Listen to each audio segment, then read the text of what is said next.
किसी ज़माने में हरे भरे पहाड़ों और लहलहाते खेतों के दरमियान एक छोटा सा गांव था। इसी गांव में दो गहरे दोस्त रहते थे, रोमेश और सरेश। वो बचपन से एक साथ थे, एक ही गलियों में खेले, एक ही ख्वाब देखे और बड़े होकर गांव के बाजार में फल बेचने का छोटा सा काम भी मिलकर शुरू किया। लोग उन्हें ऐसी दोस्ती की मिसाल मानते थे जो कभी टूटती नहीं, मगर वक्त के साथ इंसान के दिल में तब्दीली आ जाती है। जैसे जैसे दोनों बड़े हुए, दौलत की चाह आहिस्ता आहिस्ता उनकी दोस्ती पर हावी होने लगी। वो मोहब्बत और अपनायत जो कभी एक दूसरे के लिए थी, अब पैसे की ख्वाहिश में दबने लगी। लालच खामोशी से उनके दिलों में बस गया। वो अब भी इकट्ठे हंसते थे, मगर अंदर ही अंदर हसद और खुद गर्जी जड़ पकड़ चुकी थी। एक दिन वो जंगल की तरफ गए ताकि जंगली फल जमा कर सके।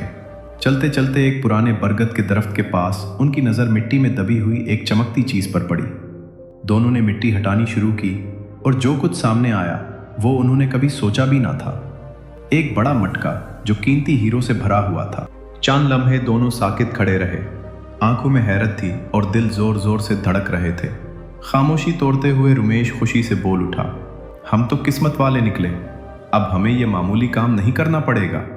सरेश ने फौरन कहा, हाँ, लेकिन ये बात किसी और को नहीं पता चलनी चाहिए, हमें बहुत संभल कर रहना होगा।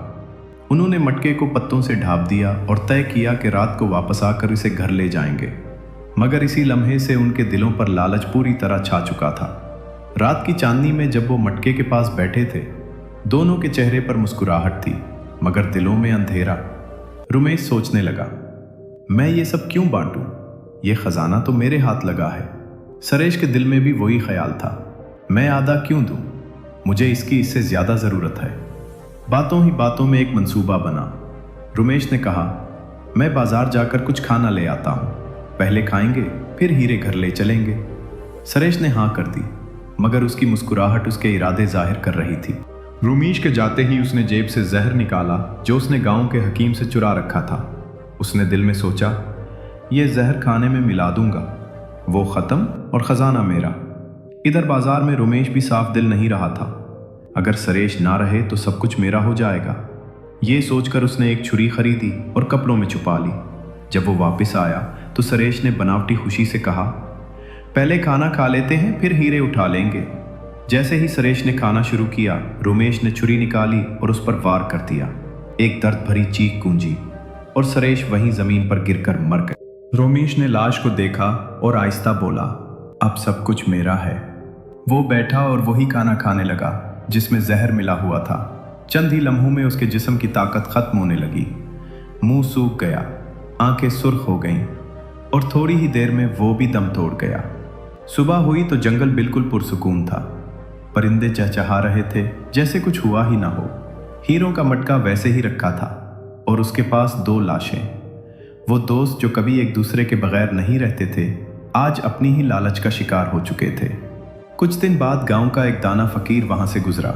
उसने मंजर देखा, एक ठंडी सांस ली और कहा, लालच आग की तरह होती है, जितना उसे बढ़ाओगे उतना ही ये तुम्हें जला देगी।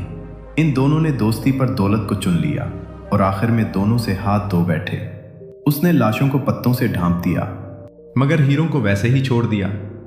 फिर वो गांव लौट गया और ये कहानी सबको सुनाई, डराने के लिए नहीं, समझाने के लिए। वक्त के साथ ये किस्सा पूरे गांव में फैल गया।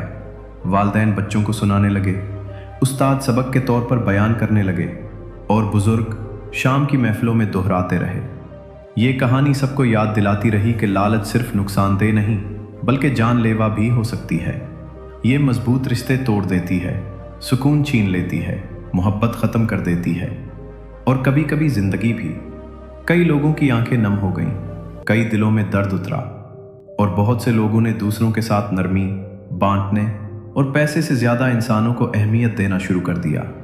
क्योंकि आखिरकार दुनिया का कोई ख़जाना एक सच्चे दोस्त से ज़्यादा कीमती नहीं होता।